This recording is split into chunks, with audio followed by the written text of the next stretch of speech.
So என்ன நேர்களே, so இன்னைக்கு நம்ம சந்திக்க இருக்கும் சிறப்பு மருத்துவர் யாருன்னு பார்த்தீங்கன்னா doctor Ramakrishnan, senior consultant in sleep medicine and director Nidra institute of sleep sciences and director critical care and sleep medicine Apollo hospital. அவங்கள தாங்க சந்திக்க போகிறோம். ஸோ இதில் ஸ்பெஷாலிட்டி என்னன்னு பார்த்தீங்கன்னா இன்னைக்கு தூக்கத்தை பற்றி டாக்டர் வந்து விரிவாக சொல்ல போகிறாங்க. வாங்க டாக்டர் சந்திக்கலாம். வணக்கம் டாக்டர். வணக்கம். ஸோ டாக்டர், இப்போ பார்த்தீங்கன்னா நம்ம இன்னைக்கு என்ன பேச போகிறோம் அப்படின்னு பார்த்தீங்கன்னா டாக்டர், இப்போ அந்த தூக்கத்திலேயே லாஸ்ட் இதில் வந்து நம்ம குழந்தைகளுக்காக பார்த்தோம். ஸோ இன்னைக்கு பார்த்தீங்கன்னா இந்த யங்ஸ்டர்ஸ் மேபி ஒரு காலேஜ் படிக்கிறவங்களா இருக்கலாம், அதை ஒர்க் பண்ணுறவங்க, அந்த ரிலேட்டட் இதை பார்த்து டிஸ்கஸ் பண்ணலாம் டாக்டர்.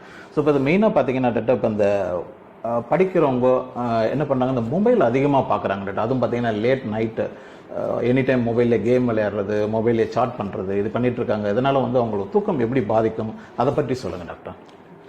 இது வந்து இந்த வளரிளம் பருவம் அப்படின்னு சொல்லுவோம். அதாவது இந்த அடலசன்ட் ஏஜ் குரூப்ல பல பேருக்கு வந்து இந்த எக்ஸ்போஷர் டு ஸ்கிரீன் டைம் அப்படின்னு சொல்லுவோம்னா, ராத்திரி நீங்க பாத்தீங்கன்னா நம்ம உடல் தூங்குறதுக்கு என்ன முக்கியம் அப்படின்னு கேட்டீங்கன்னா இருட்டு அவசியம். நைட்டு வந்து நம்ம வந்து இருட்டு வர வர நம்ம உடம்புல மெலட்டோனின்ற ஒரு சுரப்பி அதிகமாகும். காலையில உடம்புல வெளிச்சம் படும்போது அந்த மெலட்டோனினோட லெவல் குறையும். இதனாலதான் வந்து ராத்திரி நம்ம நல்லா தூங்குறோம், காலையில வந்து நம்ம ஆக்டிவா எல்லா வேலையும் செய்ய முடியும்.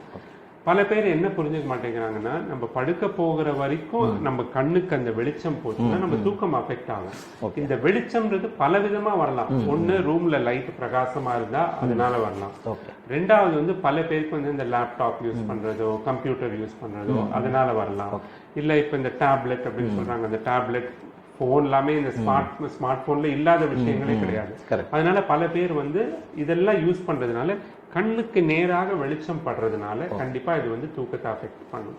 இது பிசிக்கலான ஒரு எஃபெக்ட். இதோட முக்கியமா வந்து பல பேருக்கு வந்து இது for lack of a better term இது ஒரு அடிக்ஷன் ஆயிட்டு இருக்கு. எங்கிட்டயே சில பேர் வந்து குழந்தைகளை கூட்டிட்டு வருவாங்க. அவங்களுக்கு வந்து அது ஒரு பழக்கமாயிடும். ராத்திரி படுத்த அப்புறம் கூட 1 மணி நேரத்துக்கு ஒரு தடவையோ 2 மணி நேரத்துக்கு ஒரு தடவையோ எழுந்து வந்து அவங்களோட போன்ல மெசேஜ் பாக்குறது, இல்ல வந்து சோசியல் மீடியால போய் பாக்குறது, லைக் வந்திருக்கா, பிடிச்சிருக்கா, இதுவா, அந்த மாதிரி இது எல்லாமே நம்ம மனதளவுல பல பாதிப்புகளை ஏற்படுத்து. அதாவது இது இல்லாம நம்மளுக்கு வாழ்க்கை இல்ல, இதை நம்ம செக் பண்ணணும் அப்படின்ற மனசுல ஓடிக்கிட்டே இருக்கிறதுனால பல பேருக்கு முழிப்பு வருது. சோ இதுக்கு முக்கியமா நான் என்ன சொல்லுவேன்னா, போனை யூஸ் பண்ணணும். பல பேர் என்ன, நம்ம போனை வந்து நம்ம படுக்க பக்கத்துல வச்சிருக்கும் போது அதை அலாமா யூஸ் பண்றோம், அதுல வந்து வேற மெசேஜஸ் வருதான்னு பாக்குறோம். அந்த மாதிரி இல்லாம உங்களுக்கு காலையில எழுந்துக்கிறதுக்கு அலாம் வேணும்னா தயவு செஞ்சு முன்காலத்துல இருந்த மாதிரி ஒரு அலாம பக்கத்துல வச்சுக்கோங்க. சோ தட் அது வேற எதுக்குமே உபயோகப்படாது. முடிஞ்ச வரைக்கும் ராத்திரியில போனை பக்கத்துல வச்சுக்காம இருந்தாலே மனதளவுலயும் அது வந்து ஒரு ரிலாக்ஸேஷன். இது பக்கத்துல இருக்கு, இது பார்க்கணும் அப்படின்ற ஒரு உந்துதல் நிறைய பேருக்கு வந்து இது இருந்தாதான் நம்மளுக்கு நைட் எல்லாம் இன்னும் ஒரு ஆக்டிவா இருக்கும்ன்ற மாதிரி ஒரு ஃபீலிங் இருக்கு. It is in a way an addiction, ஒரு சைபர் அடிக்ஷன் சொல்லலாம். ஸோ அது வந்து கண்டிப்பாக எந்த ஏஜ்லயும் இருக்கலாம். பட் இந்த ஸ்கூல் கோயிங், காலேஜ் கோயிங் பசங்க கிட்ட நிறைய பார்க்குறோம். அடுத்ததாக பார்த்தீங்கன்னா, ஸோ நிறைய பேர் பார்த்தீங்கன்னா அந்த தூங்குறது நைட்டில் பார்த்தீங்கன்னா ரொம்ப லேட்டாக தூங்குவாங்க. அதே மாதிரி பார்த்தீங்கன்னா காலையில் ஏந்திருக்கிறதும் பார்த்தீங்கன்னா ரொம்ப லேட்டாக ஏந்திருப்பாங்க. ஸோ இது அவங்களோட டோட்டல் பேட்டர்னே மாறுது டாக்டர். ஸோ அது மாதிரி இருக்கிறது நல்லது. அவங்க அது மாதிரி உள்ளவங்களுக்கு என்ன நீங்கள் அறிவுரை கூற விரும்புறீங்க டாக்டர்?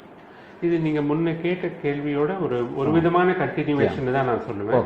ஏன்னா வந்து இந்த ப்ராப்ளம் பேர் வந்து டிலேட் ஸ்லீப் ஃபேஸ் சிண்ட்ரோம் அப்படின்னு சொல்லுவோம். இது என்னதுன்னு கேட்டீங்கன்னா, நான் முன்னுமே சொன்ன மாதிரி நம்மளோட தூங்குற நேரம் அப்படின்னு பாத்தீங்கன்னா 9ல இருந்து 11 மணிக்குள்ள தூங்குவோம். காலையில 5ல இருந்து 7 மணிக்குள்ள எழுந்துவோம். சில பேருக்கு என்ன ஆகும், இந்த சைக்கிள் அப்படியே டிலே ஆகும். ஸோ அவங்க தூங்குறதே 1 மணிக்கோ 2 மணிக்கோ 3 மணிக்கோ 4 மணிக்கோ தான் தூங்கவே ஆரம்பிப்பாங்க. ஆனா அதிலிருந்து அவங்களால 7 மணி நேரமோ 8 மணி நேரமோ தூங்க முடியும். ஸோ அவங்களுக்கு எழுந்துக்க வேண்டிய அவசியம் இல்லைன்னா 3 மணிக்கு தூங்கி அவங்க 10 மணிக்கோ 11 மணிக்கோ எழுந்துப்பாங்க. இதை வந்து டிலேட் ஸ்லீப் ஃபேஸ் சிண்ட்ரோம் அப்படின்னு சொல்லுவோம். சில பேரோட வாழ்க்கை முறைக்கு இது இட் மைட் பி ஓகே. இன்னும் லைக் நான் லேட்டா எழுந்துக்கிறேன், எனக்கு ஒன்றும் அவசரம் இல்லை, வேலைக்கு போகிறதுக்கோ ஸ்கூலுக்கு போகிறதுக்கோ அவசரம் இல்லைன்றவங்களுக்கு இது வந்து ஒர்க் அவுட் ஆகும். எங்க பிரச்சனை வரும்னா இவங்க தூங்குறதே 3 மணி 4 மணிக்கு தூங்கிட்டு 7 மணிக்கு எழுந்து திரும்ப அவங்க வந்து வேலைக்கு போகணும், ஸ்கூலுக்கு போகணும் அப்படின்ற மாதிரி இருக்கும்போது அவங்களுடைய தூங்கும் நேரம் குறைய ஆரம்பிக்குது. So they develop what we call sleep debt, கடன். தூக்கத்துக்கு அவங்களே ஒரு கடனாளி ஆயிட்டு இருக்காங்க. தினம் 7 மணி நேரம் தூக்கம் தேவைப்படும் போது அவங்களோட வந்து 3 மணி நேரம் 4 மணி நேரம் தான் தூங்குறாங்கன்னா வார கடைசியில கிட்டத்தட்ட வந்து ஒரு 21 மணி நேரம் தூக்கம் அவங்களுக்கு வந்து தேர் லாகிங். ஸோ இது என்ன பண்ணுவாங்க, நிறைய பேர் வந்து கேட்ச் அப் ஸ்லீப் அப்படின்னு சொல்லிட்டு சாட்டர்டே சண்டே வரும்பொழுது அவங்க 3 மணிக்கு தூங்கிட்டு மதியம் 12 மணி 1 மணி அந்த மாதிரி லேட்டா எழுந்திருக்காங்க. இது கண்டிப்பா நல்லது இல்லை. லைக் நம்ம வந்து அன்னன்னைக்கு தேவையானதை தான் சாப்பிட முடியும் இல்லையா. ஒரு வாரம் சாப்பிடாம இருக்கேன், சனி ஞாயிறு அன்னைக்கு மொத்தமா சாப்பிட்றேன்னு சாப்பிட முடியாது. அந்த மாதிரி தூக்கத்திலயும் நம்ம செய்யாம இருக்க வேண்டியது அவசியம். சார் இப்போ அடுத்தது பார்த்தீங்கன்னா இப்போ ஐ திங்க் மோஸ்ட்லி யங்ஸ்டர்ஸ் பார்த்தீங்கன்னா இன்றைக்கி ஐடி கம்பெனியில் ஒர்க் பண்ணுறாங்க. அது ஐடினாவே உங்களுக்கு ஆல்மோஸ்ட் அவங்களோட ஒர்க் பேட்டர்ன் வந்து இந்த நைட்டில் தான் இருக்குது. அவங்க நைட்டில் ஒர்க் பண்ணிட்டு வந்துட்டு காலையில் வந்து படுத்துட்டாங்கன்னா அதோட டியூட்டி போகும்போது தான் ஏந்திருக்கிறாங்க. ஸோ இது மாதிரி சேஞ்ச் ஆகும்போது அவங்களுக்கு என்ன வகையான பாதிப்புகள்லாம் ஏற்படும், அதை பற்றி சொல்லுங்கள் டாக்டர். இது வந்து ஷிஃப்ட் ஒர்க் ஸ்லீப் சிண்ட்ரோம் அப்படின்னு சொல்லுவோம். இவங்களுக்கு வந்து நானும் ஷிஃப்ட் ஒர்க்லாம் பண்ணியிருக்கேன், ராத்திரி டியூட்டி பண்ணியிருக்கோம். ஆஸ் அ டாக்டர், நர்சஸ் பண்ணுறாங்க, ஃபேக்ட்ரி ஒர்க்கர்ஸ் பண்ணுறாங்க. பட் நீங்கள் இந்த ஐடி ஒர்க்கர்ஸில் வந்து என்ன வித்தியாசம் அப்படின்னு பார்த்தீங்கன்னா, இப்போ நாங்கள்லாம் வந்து நைட் டியூட்டி பண்ணும்போது சில நாள் டே பண்ணுவோம், சில நாள் நைட் பண்ணுவோம். பட் இப்போ இந்த ஐடி கம்பெனிஸில் பல பேர் வந்து வெளிநாடுகளுக்காக வேலை செய்கிறாங்க. ஸோ அந்த நாடுகளில் இருக்கிற நேரத்துக்கு ஏற்றபடி அவங்க வேலை செய்யறதுனால சில பேர் வந்து மதியம் 3 மணிலேருந்து ராத்திரி 1 மணி வரைக்கும் வேலை பார்க்குறேன் அப்படின்றாங்க. இன்னும் சில பேர் ராத்திரி முழுக்க வேலை பார்க்குறேன் அப்படின்னு சொல்றாங்க. ஸோ இந்த மாதிரி பண்ணும்பொழுது ஃபர்ஸ்ட் ஆஃப் ஆல் அவங்க உடம்ப அதுக்கு அடாப்ட் பண்ணணும். நான் முன்னாடியே சொன்ன மாதிரி இருட்டு நம்ம உடம்புல படும்போது நம்மளை தூங்க சொல்லுது.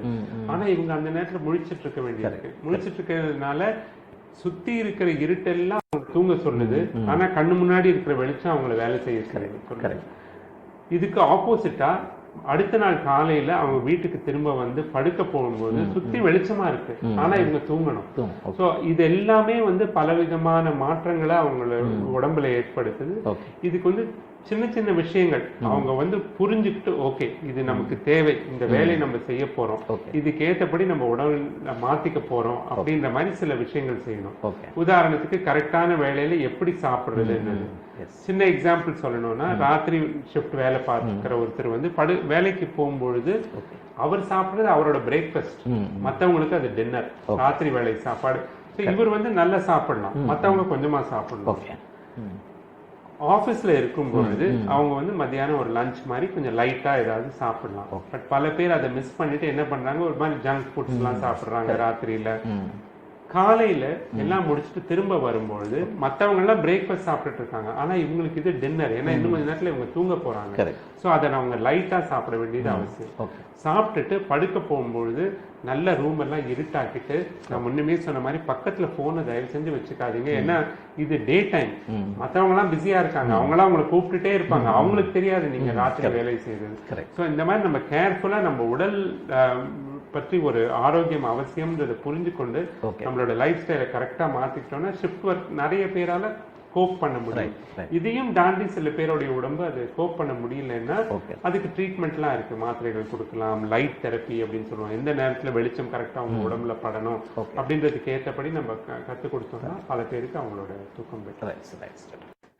இப்போ அடுத்தது பார்த்தீங்கன்னா ஒரு இம்பார்ட்டன்ட் இது டாக்டர், என்ன கொஸ்டின்னா லைக் இப்போ பார்த்தீங்கன்னா அந்த ஸ்மோக் பண்ணுறவங்க அண்ட் ட்ரிங்க்ஸ், ஹாட் ட்ரிங்க்ஸ் பண்ணுறவங்க, ஸோ இவங்களுக்கு அது மாதிரி பழக்கம் இருக்கிறதுனால அவங்களோட தூக்கம் எப்படி அஃபெக்ட் ஆகும், அதை பற்றி சொல்லுங்கள் டாக்டர்.